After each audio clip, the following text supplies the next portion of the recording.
Fala aí galera, aqui quem fala, Explosão Gamer, trazendo mais um vídeo pra vocês, galera.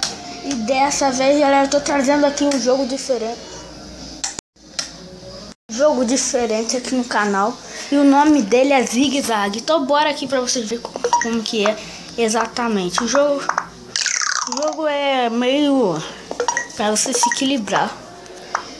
O vídeo vai ser rapidinho, galera, caso que tem compromisso pra fazer.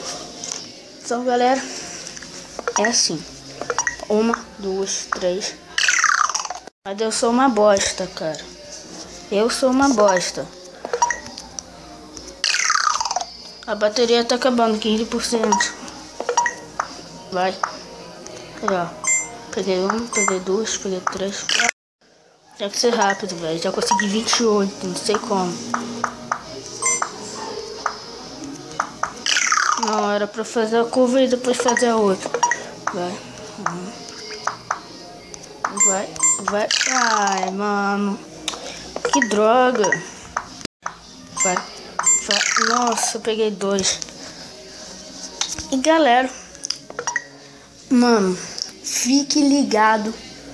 Porque não sei se hoje, eu não vou prometer por causa que eu não sei se é hoje. Mas galera, vai ter vídeo ainda hoje. Não sei. Eu não vou prometer por causa que eu não posso cumprir, tá ligado? Mano, assim. Mano, eu vou... Caraca, já vou conseguir. Caraca, a bola foi mais rápido, parece. Aqui.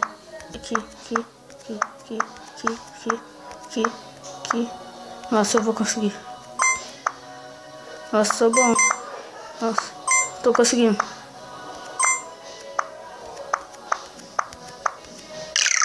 Nossa, mano, fui pica agora, velho. Upei.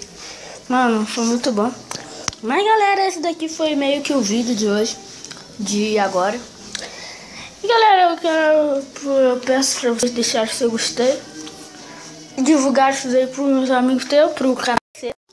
E valeu, galera. Até a próxima. Tchau.